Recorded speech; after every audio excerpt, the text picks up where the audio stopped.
Hello, everybody. It's Boxing Bros UK. I'm Chris. This is my co-host, Andrew, the Boxing Brain. And Hello. today we're doing our final predictions on CBS versus Richard Riakporhe. Take it away. I'm looking forward to this one. I'm really looking forward to this one. I'll tell you the first thing. I mean, I've got quite a few things to say, but I won't try not to get too carried away. But a lot of people, I've been watching a few videos and stuff, like a lot of people seem to be writing CBS off in this one. I don't know if you've seen this. Like a lot of people really fancy Riakporhe, and I do a bit, but I'm a little bit shocked, to be honest. This is more of a 50-50 than what I think a lot of people think. Yeah, 100%. I'd say I'm leaning more to Riakporhe, but if CBS wins, I wouldn't be surprised because let's not forget, there's a reason Richard Riakporhe didn't fight Lawrence Okoli. There's a reason Richard Riakporhe didn't fight Cheo Pataya. There's a reason he hasn't fought many top-level fighters because he wasn't ready. Because he wasn't ready. Yeah, he's not been like CBS has had to go through the hard way. He's had to fight Lawrence Okoli, Richard Riakporhe, the Irish kid that McCarthy. He had to have hard, grueling fights, and he had to have Riakporhe has never put himself in a 50-50 fight in his whole career, not once. Look at his resume. He's never fought anybody where it's been, don't know if he's going to win this one. Never. He's never been in that situation. So I don't know why people are thinking it's a sure thing, because it definitely ain't. I'm leaning towards I don't want Riakporhe to win, because I think he's a bottle job for that reason. Like, he's never challenged himself his whole career. Like, even when he was managed by Dillian Whyte, they offered him the Okoli fight, and Dillian Whyte said, "Why? You're an idiot. This is his own promoter and manager. Why didn't you take that fight? You're an idiot. You've got a title shot there. Take it. You win, you lose, you lose. What are you talking about ready? You're supposed to be always ready. Also, because when you get these chances, you've got to take them. That's what he's on. That's why I think Dillian Whyte promotes him. But Dillian Whyte even said that. Like, you're an idiot. You should have took it. I'm your manager. I'll probably say you're an idiot. Why didn't you take that fight? And now we know that Okoli's a bit chinny, and he probably could have won if he had some belief, some bottle. Do you know what I mean? Yeah. So apparently Okoli wants Opatire and all this. I'm thinking, oh yeah, all right, whatever. But no, but Riakporhe's older than what you think as well. Like, I was shocked at his age. Like, he's fresh. He's like 30 or something. Yeah. He's. But the thing is, he is the fresher of the two. Like, CBS has been in some wars recently. Like, with Chris Billam-Smith's style, because he relies on his resilience and his durability. But he has been in some kind of trading fights, and I don't know how much that's potentially taken out of him. So that's I think Riakporhe's a bit fresher. Yeah, he is a bit fresher, but like steel sharpens steel. Do you know what I mean? He's been the fresher, but he hasn't had any learning fights really, has he? He's the only learning fight he really had is against CBS, and he took that because he thought, "Oh, this is going to be an easy fight," and it was a very, very close fight, split decision, and it was very, very hard, and it was a very, very hard fight for him, and he came through it, and then he hasn't fought anyone with a heartbeat since that fight.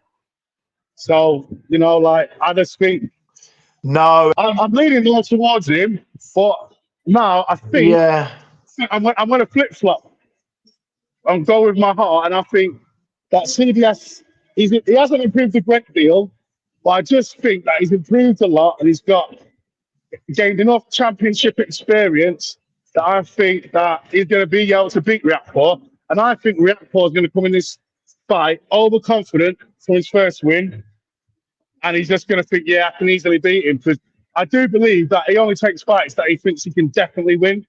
Like, he doesn't take fights that he thinks, right, this is going to be an hard fight, this is going to be a challenge. He only takes fights that he thinks is going to be an easy fight for him, you know? Yeah, I mean, it's one of them as well where they have both improved since their first fight. They've definitely both improved. But I think the Okoli fight, people were very surprised at. I mean, did it expose Okoli to a degree? Yes, of course it did. We all kind of knew what Okoli was, but Chris Billam-Smith had a wonderful performance there. But he puts his punches together well. Chris Billam-Smith. He's not got the 1-2 or the punch power that Riakporhe's got. Riakporhe's, he's a very big cruiserweight, and he has got that. And I think if for the breakdown for me for Riakporhe is that I think because in the first fight I think he went hunting for Chris Billam-Smith and loaded up on his shots and was looking for that big. I think if he's sensible, and I'd imagine he will be a bit, he'll bide his time a bit and maybe try and time him onto one. But but Chris, he gets underestimated. Like he's not overly powerful, but he doesn't have a huge drop off late in fights. Chris Billam-Smith. So I do find it a bit interesting that everyone's writing the world champion off in this fight. I find it a bit strange, but The thing is, he's gonna. If that's his belief, maybe he's double bluffing, pretending like what Fury does. He pretends that they're shit and that he doesn't care, but really inside, he's taking it very serious. Because I think Riakporhe's got to keep it straight, keep straight shots together, keep it long, and just double jab right hand, just keep it moving, keep it fresh. Do not get in. If he goes inside with Billam-Smith, his body punches are a lot better than they used to be. Yeah. And he was in that first fight, he was catching Riakporhe with the body shots, and I think that's what's slowing it down. And obviously, he was coming. And we saw that, didn't we? Didn't we, Chris? Yeah. We saw that with Chris. He had that tough fight with the experienced fight. I think it was his last time out, and I know it wasn't the best performance, but he stopped him with that body shot. Stopped him with a. I think he broke his. Did he break his rib? I think he broke his rib, didn't he? He broke his rib. Yeah, that's why the fight got stopped. He broke his rib. So the thing, there you go. He can't be like. He's got to keep nice straight shots, keep it long, and when he gets inside, he's got to try and tie him up, or just keep away. Do not go with that mid range or close range. Or I think where Billam-Smith's digging in better with his body punches, he's going to smash your ribs to pieces. And people who are muscular, people who are got six packs are muscular, they're more susceptible to body shots, really. Because there's a lot of school of thought in that. There's thin layers of skin around the rib cage and stuff like that. And when you've got someone who's a little bit smaller and they have smaller arms, and they got more tighter, compact body punches, he doesn't want to be in close range with Billam-Smith, like he was in the first fight a few times. Like this time, you've got a guy who can hit better to the body than last time. So he just needs to. Riakporhe needs to keep it long and keep to the game plan and not get drawn into a dogfight like he did last time. Because if he does, I think Billam-Smith can have him this time because he's got more experience. He's got more experience on when to put the pressure on, when to rest. Like when the last fight, he was just fighting on instinct. Every time he had a few bits of oxygen, right, I'm going to go at him. And now he'll know, right, you know what? I'll take part of this round off and come on strong in the end, or he's going to have a bit more experience in the championship rounds than he did in the first fight. So he has got a chance to win it. And I'm probably going to get it wrong, but my flip flops. So I said Riakporhe. Final prediction: Billam-Smith on points. Yeah. So I'm going to go. 12-round close fight like last time. I think it's going to be. I tend to be 50-50 on this, whether I'm right or wrong. I'm not. Like with Catterall and Bakoli, the upcoming Bakoli fight, with those two, I feel really strongly in for Catterall. Anderson. Yeah, what did I say? Yeah, Bakoli and Anderson. Sorry, yeah. And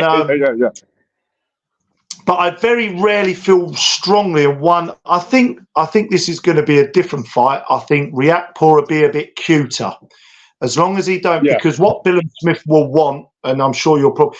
Billam-Smith will want to fight on the inside, will maybe want to drag him into a firefight, So he can dig those body shots in, and and he's a resilient guy. He'll be able to take shots all night, Billam-Smith. But can't keep taking those straight right hands clean from Riakporhe. I mean, he took some good shots in the first fight, but he did look like he's just one of them guys, Billam-Smith. He's like, I'm going to take a shot so I can give a shot. Kind of. He's one of them guys. He's like, let's have a war every time. Obviously, your boxing career will not last long like that, but I think he's still got plenty enough left in the tank to make it through this fight and do the business. But like you say, it's a 50-50 fight. But I'm going with CBS because I want him to win, and I think everyone's writing him off, and he's got a good chance that he can win. But really, secretly, I'm thinking Riakporhe is going to win. But out there, I'm saying CBS for the win on points in a grueling, brutal war like last time.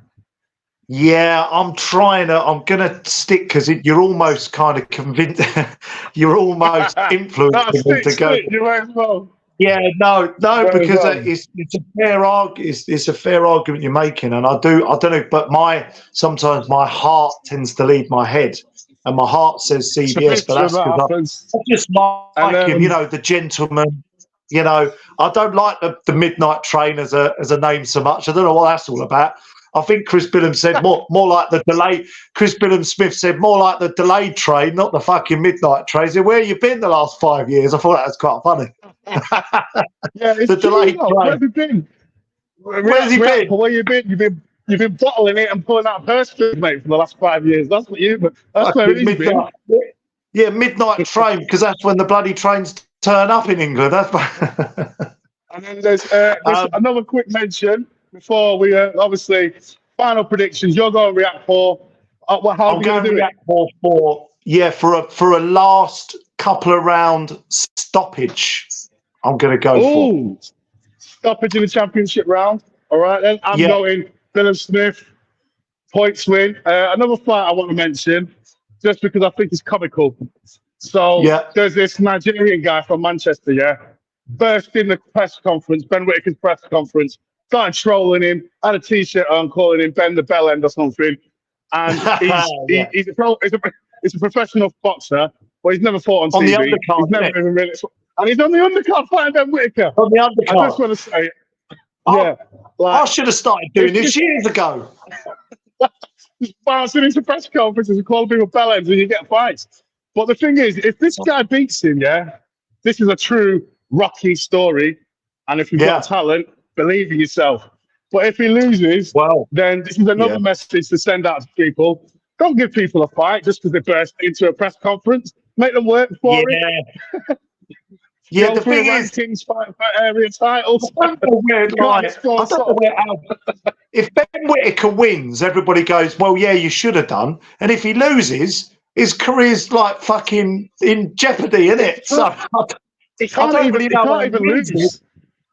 He can't even lose. If he doesn't win a winning style, he's fucked. Yeah, exactly. If it's even a fight, this guy's going to get more paydays as a journeyman or whatever. So I'm really intrigued for this fight because do you know what I think's going on? I think Ben Whittaker knows something. I think he knows he's going to do a job on him, and he's going to use it as an opportunity to get all the likes and Instagram hits for all the showboating. I think he's going to do all the showboating and shit. This guy, apparently he messaged Ben Whittaker on Twitter going, I'll fight you. And Ben Whittaker said, listen, I don't even know who you are. Why would I fight you? He said, come down to my gym and I'll spar with you. Yeah? I'm at the gym now. Here's the address. Come down. We'll have a spar. If you're any good, maybe we'll talk. And then the guy just burst into the press conference and started trolling him. Spar you? I want to fight you. And they give him a fight. Yeah. They give him the fight. It's crazy. Oh, man. So I just wanted to give that a fight. Like, everyone, look out for that fight because it's going to be interesting. It could be a Rocky story. You don't know. Yeah, I'm going to watch that. I'm going to watch that. So we're gonna conclude, guys. I hope you enjoyed the video. Please subscribe. And I'm reporting live from King's Cross. Yes. Cheers, Chris. All right, bro. Later. Can't wait for tomorrow. It's going to be a good card.